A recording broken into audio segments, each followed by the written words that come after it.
प्यारे विद्यार्थियों, आज हम 9वीं कक्षा की हिंदी की पाठ्य पुस्तक स्पर्श भाग 1 से पाठ 3 तुम कब जाओगे अतिथि का दूसरा भाग पढ़ेंगे। इस पाठ के लेखक शरद जोशी जी हैं। आगे बढ़ने से पहले अभी तक जो हमने पढ़ा है, आइए एक नज़र उस पर भी डाल लेते हैं। लेखक चौथे दिन भी अतिथि के वहाँ से जाने का नाम ना लेने से परेशान हो गया है। वह अतिथि को दिखा दिखा कर कैलेंडर की तारीखें बदलता है। लाखों मील की यात्रा करने पर चांद पर पहुंचने वाले अंतरिक्ष यात्री भी वहां पर इतने समय तक नहीं रुके थे जितने दिनों से अतिथि लेखक के घर टिका हुआ था।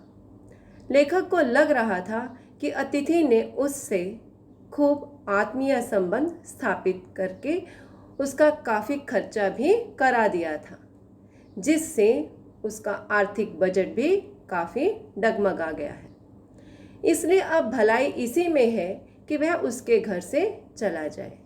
यही उसके जाने का उचित समय है। इसके साथ साथ हमने यह भी पढ़ा था कि लेखक अतिथि को भावपूर्ण विदाई देना चाहता था। वह चाहता था कि जब अतिथि विदा हो तो वह और उसकी पत्नी दोनों उसे छोड़ने के लिए स्टेशन तक जाए। वह उसे सम्मानजनक विदाई देना चाहता था, लेकिन उसकी यह मनोकामना पूरी ना होने पाई। आइए अब आगे बढ़ते हैं। तीसरे दिन की सुबह तुमने मुझसे कहा, मैं धोबी को कपड़े देना चाहता हूँ। यह आघात अप्रत्याशित था और इसकी चोट मार्मिक थी। तुम्हारे सामीप्य की वेला एकाएक यूं रबर की तरह खिंच जाएगी, इसका मुझे अनुमान न था। पहली बार मुझे लगा कि अतिथि सदैव देवता नहीं होता, वह मानव और थोड़े अंशों में राक्षस भी हो सकता है। अभी लेखक जो है तीसरे दिन के बारे में बता रहे हैं। अतिथि को उसके घर में आए हुए 2 दिन हो चुके थे। तो तीसरे दिन की सुबह को अतिथि ने लेखक से कहा, मैं धोबी को कपड़े देना चाहता हूँ। जब अतिथि ने लेखक से यह बात कही कि मैं धोबी को कपड़े देना चाहता हूँ, तो यह लेखक के लिए आघात अप्रत्याशित था।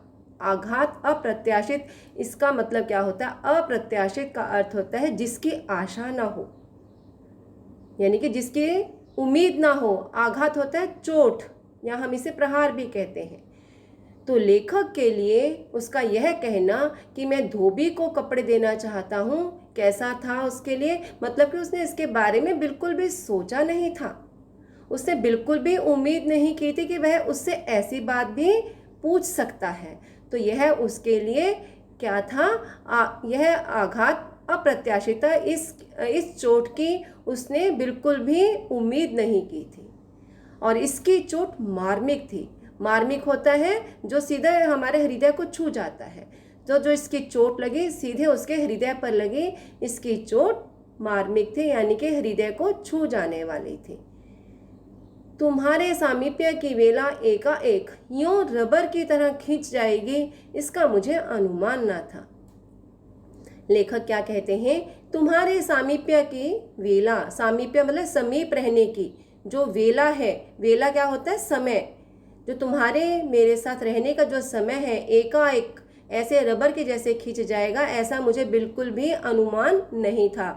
मतलब कहने का यह है कि पिछले 2 दिनों से जो अतिथि है वह लेखक के साथ अच्छी तरह से घुल मिल गया था और उनकी जो है मित्रता भी कैसी हो गई थी? घनिष्ठ मित्रता हो गई थी। बातें भी उनके वैसी हो रही थी। तो लेखक को जो है इस बात का बिल्कुल भी अनुमान नहीं था कि जो वो ऐसी बातें कर रहा है उसके समीप रहने का जो समय है एकाएक ऐसे रबर के जैसे खींच जाएगा, इसका उसे बिल्कुल भी अंदाजा नहीं था। पहली बार मुझे लगा कि अतिथि सदैव देवता नहीं होता। लेखक को पहली बार ऐसा महसूस हुआ कि जो अतिथि है, जिसे हम भारतीय संस्कृति में हम क्या मानते हैं, देवता मानते हैं, देवता के समान मानते हैं। तो लेखक को पहली बार ऐसा लगा कि अतिथि जो है हमेशा, सदैव मतलब हमेशा देवता नहीं होता, वह क्या होता है, वह मानव भी होता है, और मानव के साथ साथ थोड़े अंशों में राक्षस भी हो सकता है। कहने का अभिप्राय यह है कि लेखक को जो है लगा कि अतिथि हमेशा जो है देवता नहीं होता, वह मानव भी होता है, और कभी कभी थोड़े समय में, मतलब कभी कभी ऐसा समय भी आता है कि वह किसका रूप ले लेता है, राक्षस का रूप ले लेता है। यानी कि लेखक के घर में जो अतिथि आया था, वह लेखक को अभी कैसा लग रहा था, वह उसे राक्षस के समान लग रहा था। क्यों लग रहा था? क्योंकि वह वहां से जाने का नाम नहीं ले रहा था। मानव का विलोम अर्थ वाला शब्द क्या होता है, राक्षस। किसी लॉन्ड्री पर दे देते हैं, जल्दी धुल जाएंगे, मैंने कहा। मन ही मन एक विश्वास पल रहा था कि तुम्हें जल्दी जाना है। कहाँ है लॉन्ड्री? चलो चलते हैं, मैंने कहा, और अपनी सहज बनियान पर औपचारिक कुर्ता डालने लगा। कहाँ जा रहे हैं? पत्नी ने पूछा। अभी जब अतिथि ने लेखक से पूछा तो कपड़े धुलने के लिए देने हैं, तो लेखक ने क्या जवाब दिया कि लॉन्ड्री पर दे देते हैं, जल्दी धुल जाएंगे। ऐसा उसका मानना था कि यदि हम लॉन्ड्री पे कपड़े देंगे तो वहाँ से जल्दी धुलकर वापस आ जाएंगे। क्योंकि उसके मन में एक और विश्वास पल रहा था, उसे लग रहा था कि जो ये अतिथि है उसे जल्दी यहाँ से जाना है, इसके लिए वह उसको जल्दी वहाँ से विदा करना चाहता था। इसके लिए उसने उसे क्या कहा कि हम कपड़े जो है किसी लॉन्ड्री पर दे देते हैं, वहाँ से जल्दी धुलकर आ जाएंगे, और यदि कपड़े जल्दी आ जाएंगे तो मेहमान भी वहाँ से जल्दी से विदा हो जाएगा। तो अतिथि ने पूछा है कहाँ है लॉन्ड्री? तो उसने बताया चलो चलते हैं, मैंने कहा। लेखक ने कहा चलो चलते हैं, और अपनी सहज बनियान पर, जो बनियान उसने पहनी हुई थी, उसके ऊपर उसने क्या किया, एक औपचारिक कुर्ता पहन लिया। औपचारिक कुर्ता मतलब के दिखावटी, औपचारिक होता है दिखावटी, मतलब के ऐसे कपड़े जो कि हम कभी कभी पहनते हैं, किसी फंक्शन पर पहनते हैं। तो लेखक ने जो है अपनी बनियान पर एक औपचारिक कुर्ता पहन लिया। कहाँ जा रहे हैं? पत्नी ने पूछा। जब उसने देखा कि उसके पति ने जो है कपड़े बदले हैं, तो उसको जो है लगा कि कहीं तो जा रहे हैं, इसके लिए उसने पूछ लिया कि आप कहाँ जा रहे हैं। शब्दों के अर्थ जान लेंगे। आघात, आघात का अर्थ होता है चोट। अप्रत्याशित, जिसकी आशा ना हो। अप्रत्याशित का अर्थ होता है जिसकी आशा ना हो। मार्मिक, मार्मिक का अर्थ होता है हृदय को छूने वाली। वेला, वेला का अर्थ है समय। औपचारिक, औपचारिक का अर्थ होता है दिखावटी। और बच्चों, औपचारिक का विलोम क्या होता है? विलोम शब्द होता है इसका अनौपचारिक।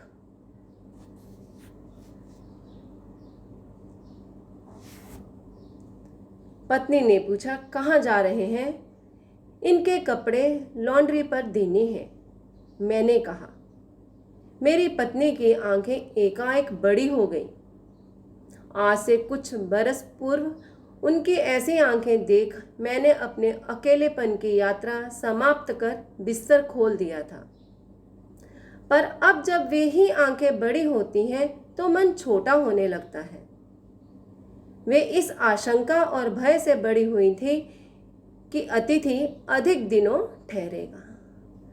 पत्नी के पूछने पर कि आप कहाँ जा रहे हैं, पति ने जवाब दिया, यानी कि लेखक ने जवाब दिया कि इनके कपड़े धुलने के लिए देने हैं। लॉन्ड्री हम कहते हैं जहाँ पर कपड़े धुलते हैं, कपड़े धुलने का स्थान, कि इनके कपड़े लॉन्ड्री पर देने हैं, उसने अपनी पत्नी को जवाब दिया। जैसे ही पत्नी ने ये बात सुनी तो उसकी आंखें एकाएक, एकाएक होता है अचानक से, बड़ी बड़ी हो गई, मतलब एकदम हैरान हो गई वो, क्योंकि उसने भी सोचा नहीं था। अब उसके मन में क्या आया, पत्नी के मन में, कि जब ये अपने कपड़े धुलने के लिए देने के लिए जा रहा है अतिथि, तो ना जाने और कितने दिन यहाँ पर रुकेगा। तो उसकी आंखें जो है यह सुनकर क्या हो गई, बड़ी बड़ी हो गई। आगे लेखक बता रहे हैं कि आज से कुछ साल पहले उनकी ऐसी आंखें देखकर मैंने अपने अकेलेपन की यात्रा समाप्त कर दी थी। मतलब कि कुछ साल पहले जब उसकी अपनी पत्नी से मतलब कि जब मुलाकात हुई थी, उसकी आंखें देखकर ही उससे प्यार हो गया था और उन्होंने उससे शादी कर ली थी। तो उस समय वे आंखें उसे बहुत सुंदर लगी थी। लेकिन अभी के हालात कैसे हैं?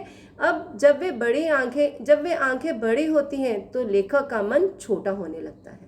पहले जिन आंखों को देखकर उसने शादी की थी, और अभी क्या हुआ, अभी हालात कुछ और ही हैं। उन्हीं आंखों को देखकर जब वे आंखें बड़ी होती हैं तो लेखक का मन, उसके मन में कुछ घबराहट सी होने लगती है, उसका मन छोटा होने लगता है। वे इस आशंका और भय से बड़ी हुई थी कि अतिथि अधिक दिनों तक ठहरेगा, क्योंकि अब जो उसकी आंखें बड़ी हुई थी वे इस आशंका से और इस भय से बड़ी हुई थी कि अतिथि अभी यहाँ से नहीं जाएगा, वह और कुछ दिन यहाँ पर रुकेगा। और आशंका निर्मूल नहीं थी। अतिथि, तुम जा नहीं रहे, लॉन्ड्री पर दिए कपड़े धुलकर आ गए और तुम यहीं हो। तुम्हारे भरकम शरीर से सलवटे पड़ी चादर बदली जा चुकी और तुम यहीं हो। तुम्हें देखकर फूट पड़ने वाली मुस्कुराहट धीरे धीरे फीकी पड़कर अब लुप्त हो गई है। ठहाकों के रंगीन गुब्बारे जो कल तक इस कमरे के आकाश में उड़ते थे अब दिखाई नहीं पड़ते। बातचीत की उछलती हुई गेंद चर्चा के क्षेत्र के सभी कोनलों से टप्पे खाकर फिर सेंटर में आकर चुप पड़ी है। अब जो आशंका पत्नी के मन में आई थी वह निर्मूल नहीं थी। निर्मूल होता है बिना किसी आधार के, मतलब कि जो आशंका, जो भय उसके मन में पैदा हुआ था वह बिना किसी आधार के नहीं था। लेखक कहते हैं, अतिथि तुम जा नहीं रहे, तुम यहीं के यहीं हो। तुम्हारा जाने के लिए मन नहीं कर रहा है, तुम निश्चिंत होकर यहीं पर पड़े हो। लॉन्ड्री पर दिए हुए कपड़े धुलकर भी वापस आ गए हैं और उसके बावजूद भी तुम नहीं जा रहे हो, तुम यहीं पर हो। तुम्हारे भारी भरकम शरीर से सलवटे पड़ी चादर बदली जा चुकी और तुम यहीं हो। मतलब कि वह शरीर से भारी था, तो उसके भारी शरीर से जो सलवटें चादर में पड़ गई थी तो वह चादर भी बदली जा चुकी थी। इसके बावजूद भी अतिथि वहीं पर रुका हुआ था। आगे लेखक बता रहे हैं, तुम्हें देखकर फूट पड़ने वाली मुस्कुराहट धीरे धीरे फीकी पड़कर अब लुप्त हो गई है।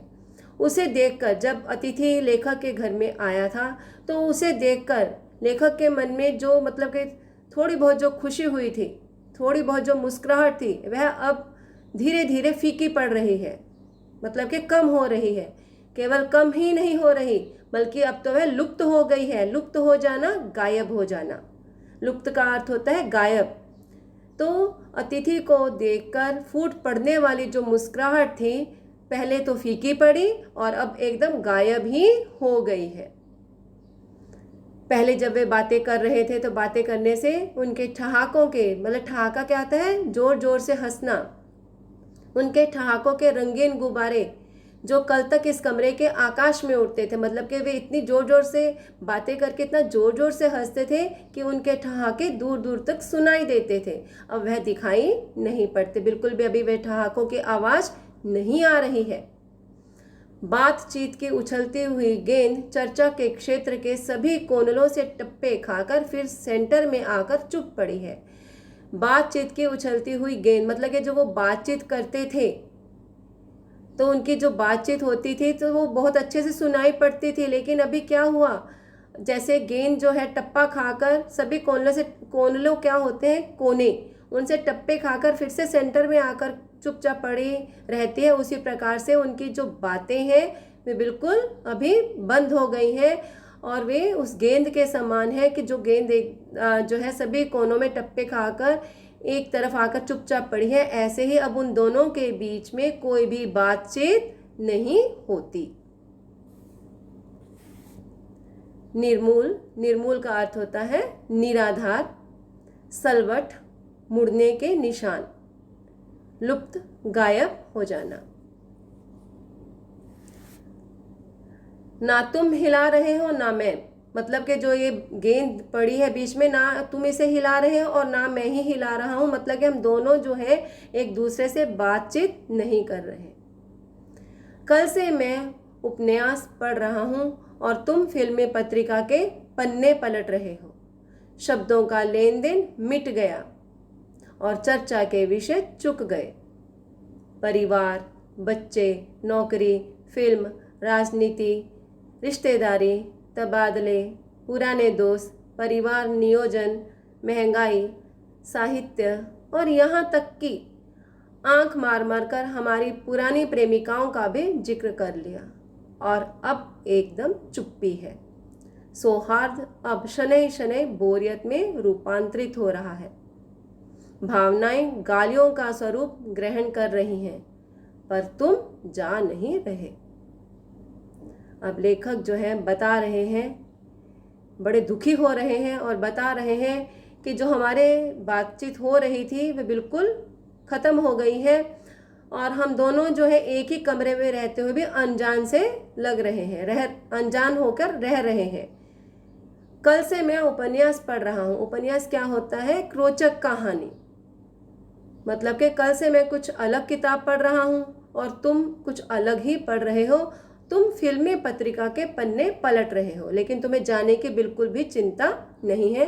तुम बड़े आराम से फिल्मी पत्रिका पढ़ रहे हो और शब्दों का लेन देन मिट गया है। शब्दों के द्वारा जो हम एक दूसरे के बातें जो एक दूसरे को बता रहे थे, पता कर रहे थे, एक दूसरे की बातें सुन रहे थे और जो चर्चा हमारे बीच में चल रही थी वो सारे के सारे चर्चा जिस भी मतलब के जितने भी मुद्दे थे सारे के सारे खत्म हो गए हैं। परिवार, बच्चे, नौकरी, परिवार को लेकर, बच्चों को लेकर, फिर नौकरी के बारे में कुछ बातें, फिल्म के बारे में, राजनीति, रिश्तेदारी, तबादला, मतलब कि नौकरी में जो तबादला होता रहता है, स्थानांतरण, फिर पुराने दोस्तों के बारे में बातें करना, परिवार नियोजन, महंगाई का मुद्दा, साहित्य और यहाँ तक कि अपने बचपन के दिनों में, मतलब कि अपने जो है जब वे कॉलेज में पढ़ते थे उस समय जो है उन्होंने जो उनकी पुरानी प्रेमिकाएं थी उनका भी उन्होंने जिक्र कर लिया, उन सबको भी याद कर लिया और अब उनके पास कुछ कहने के लिए, मतलब कुछ बात करने के लिए बचे ही नहीं है। तो अब उन दोनों के बीच में एकदम क्या है? चुप्पी है। वे दोनों एक दूसरे से बिल्कुल भी बात नहीं कर रहे, एकदम शांत बैठे हैं। लेकिन इतना होने के बावजूद भी एक बार भी अतिथि के मन में वहाँ से जाने का विचार नहीं आ रहा और इस बात को लेकर लेखक बहुत परेशान है। जो उन दोनों के बीच में सौहार्द था, मतलब कि जो उन दोनों के बीच में सौहार्द क्या होता है? मित्रता थी, वह अब शनै शनै मतलब कि धीरे धीरे बोरियत में रूपांतरित हो रही है। जो उनके बीच में मित्रता थी अब वह धीरे धीरे किस में बदल रही है? बोरियत, मतलब कि वे बोर हो रहे हैं। भावनाएं गालियों का स्वरूप धारण कर रही हैं। जो उनके बीच में प्रेम रूपी जो भी भावनाएं थी, अच्छी भावनाएं थी, अब उन भावनाओं ने किसका रूप ले लिया है? गालियों का रूप ले लिया है। लेखक उससे कह कुछ नहीं रहे हैं, लेकिन उनके मन में इतनी सारी बातें आ रही हैं। तो वे मतलब कि क्या कह रहे हैं अपने मन ही मन में कि इतना सब हो गया है, हम बातचीत नहीं कर रहे हैं, लेकिन तुम फिर भी जाने का नाम नहीं ले रहे हो। शब्दों के अर्थ जान लेते हैं। चुक जाना, समाप्त हो जाना, जिक्र, चर्चा, सौहार्द, मित्रता, बोरियत, बोर होना, रूपांतरित, रूपांतरित, बदला हुआ। तो विद्यार्थियों, मैं उम्मीद करती हूँ पाठ का जो अंश हमने आज पढ़ा आपको बहुत अच्छे से समझ में आ गया होगा। जब अतिथि मतलब कि किसी के घर में जाता है, यदि वह 1-2 दिन तक ही रहता है तभी जो है मेजबान को अच्छा लगता है। उसके बाद तो वही हाल होता है जो कि लेखक का हो रहा है। लेखक जो है उसे अपने घर से मतलब के विदा करना चाहते हैं, लेकिन अतिथि जाने का नाम नहीं ले रहा। तो बचे हुए भाग को हम अगले भाग में पढ़ेंगे। धन्यवाद।